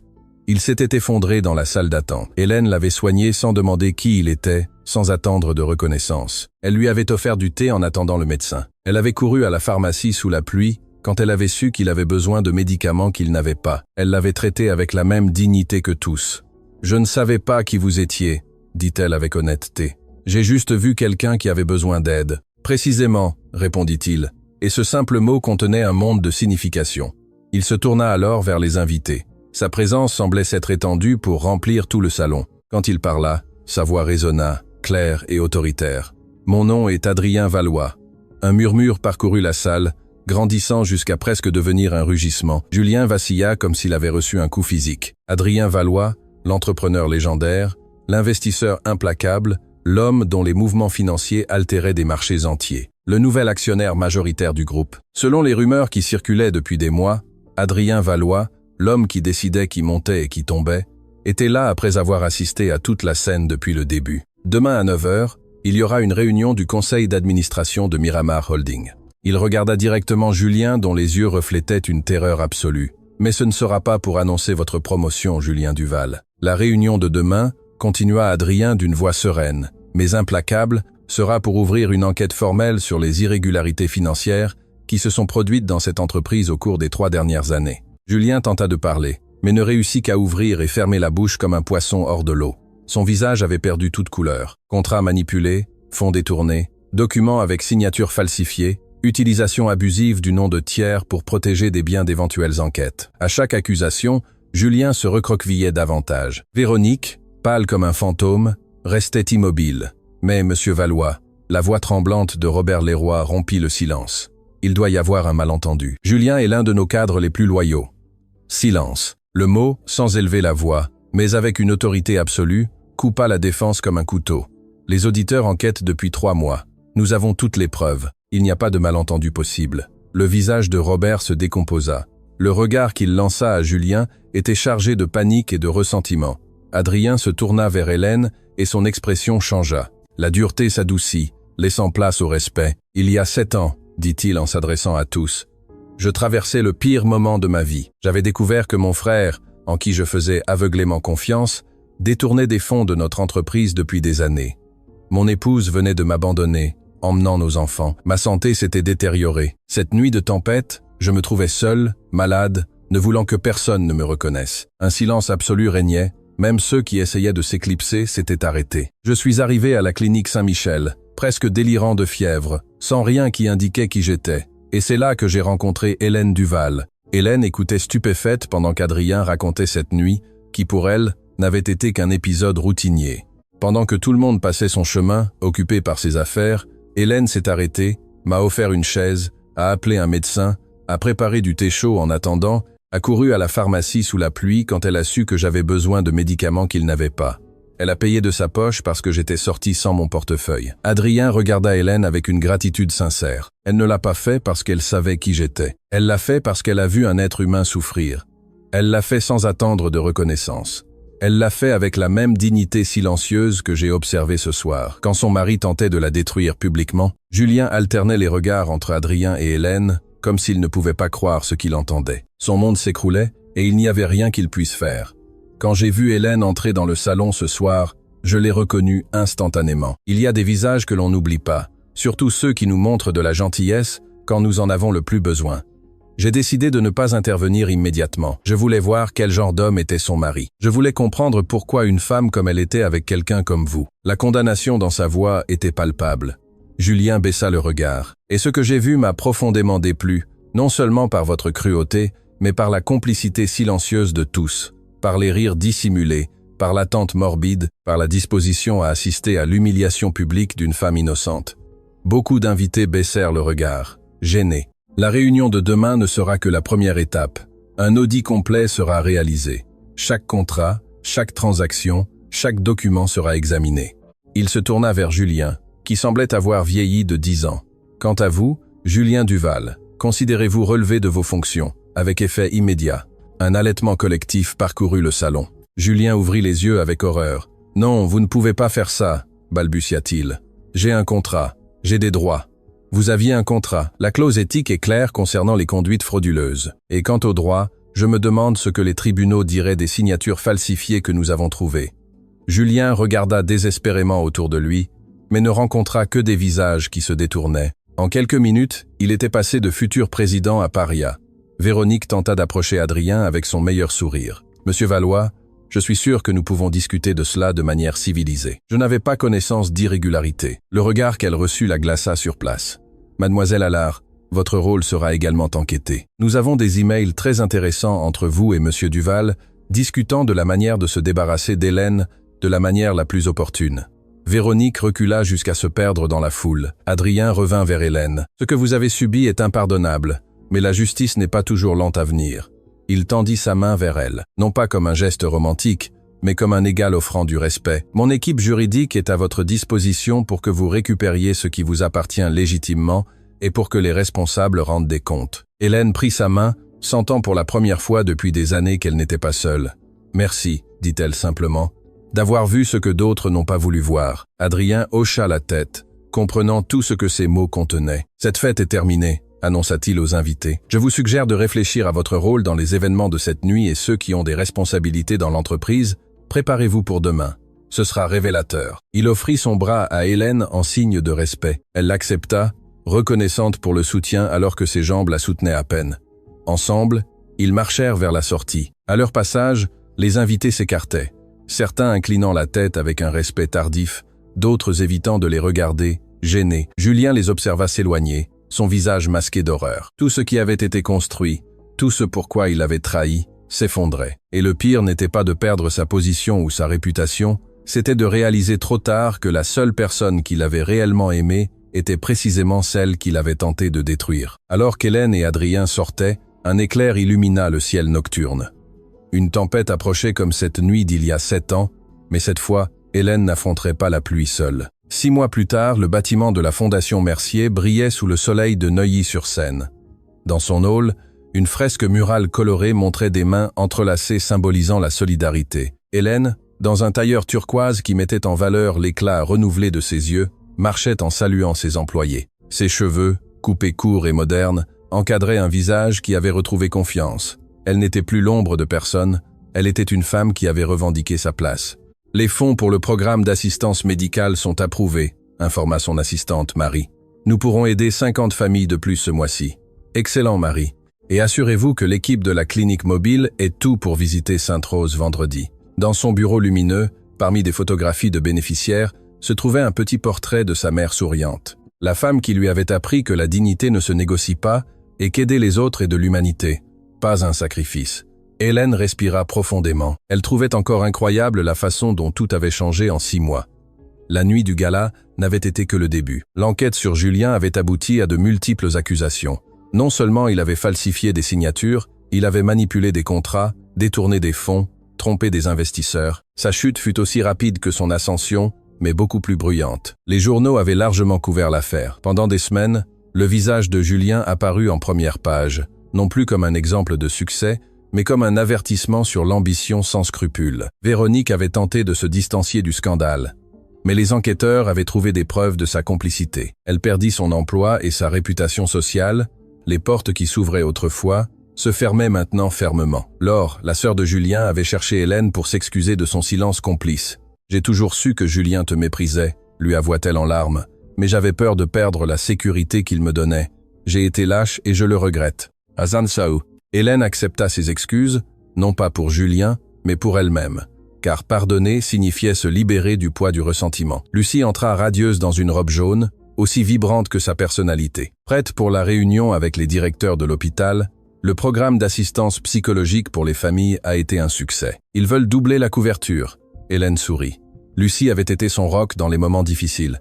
Quand tout s'écroulait, elle était là. Maintenant, en tant que directrice des programmes communautaires, elle restait sa meilleure alliée. Bien sûr que je suis prête. Ce programme est trop important. En chemin vers la Réunion, elles passèrent devant une télévispertition où l'on voyait Julien sortir du tribunal, escorté par des policiers, défiguré, l'ombre de l'homme qu'il avait été. Hélène lui jeta à peine un regard. Elle ne ressentait plus de douleur en le voyant ni de satisfaction face à sa chute. Seulement une tristesse lointaine pour tant de potentiel gaspillé. La réunion fut un succès. Le programme s'élargirait, atteignant davantage de familles dans le besoin. Pour Hélène, chaque projet, chaque vie améliorée, confirmait qu'elle avait trouvé son but. Après, elle reçut un message d'Adrien Valois. La holding a approuvé le don annuel à votre fondation. Félicitations pour votre travail. Votre vision change des vies. Hélène sourit. Sa relation avec Adrien était basée sur un respect mutuel profond. Ce n'était pas de la romance, mais quelque chose de peut être plus précieux. Une amitié basée sur une reconnaissance sincère. Adrien tinte sa promesse. Son équipe juridique s'assura qu'Hélène récupère tout ce qui lui appartenait, y compris des actions que Julien avait cachées. Avec ces fonds, elle créa la Fondation Mercier, dédiée à l'assistance médicale et psychologique pour les personnes vulnérables. Elle conserva le nom Duval non par nostalgie du mariage, mais pour le resignifier, pour transformer un nom associé à la fraude en synonyme d'aide. À la fin de la journée, l'avocate Rebecca Bernard entra dans son bureau. Julien a accepté de plaider coupable en échange d'une réduction de peine. Il n'y aura pas de procès. Hélène hocha la tête. C'est mieux ainsi. Un procès ne ferait que prolonger la douleur pour tout le monde. Rebecca la regarda avec admiration. Vous êtes extraordinaire. Après tout, vous pensez toujours au bien de tous. Ce n'est pas de la bonté, clarifia Hélène. C'est de la liberté. Je ne veux plus passer mes journées enchaînées au passé. Je veux construire quelque chose qui compte. En sortant, Hélène vit Julien observer le bâtiment depuis le trottoir. Ses yeux, autrefois arrogants, montraient de la défaite et être du regret. Pendant un instant, leurs regards se croisèrent. Il n'y avait pas de haine chez Hélène, seulement un calme serein, celui de quelqu'un de libéré de ses chaînes. Julien détourna le regard le premier. Les épaules affaissées, il s'éloigna lentement. Hélène l'observa, pensant à l'ironie. L'homme qui avait tenté de la détruire s'en allait maintenant, minuscule sous l'ombre du bâtiment qui portait son nom, mais qui représentait tout ce qu'il n'aurait jamais pu être. « Vous allez bien ?» demanda Rebecca. Hélène sourit sincèrement. « Mieux que jamais. Pour la première fois depuis de nombreuses années, je me sens complètement libre. » Et c'était vrai. La femme que Julien avait crue petite avait trouvé sa véritable stature. Non pas dans la vengeance, mais en transformant la douleur en but, l'humiliation en dignité, la chute en envol. Le soleil couchant baignait son visage d'une lumière dorée, couronnant une reine qui avait trouvé son royaume. Non pas de pouvoir sur les autres, mais de pouvoir sur elle-même, sur son destin, sur son héritage.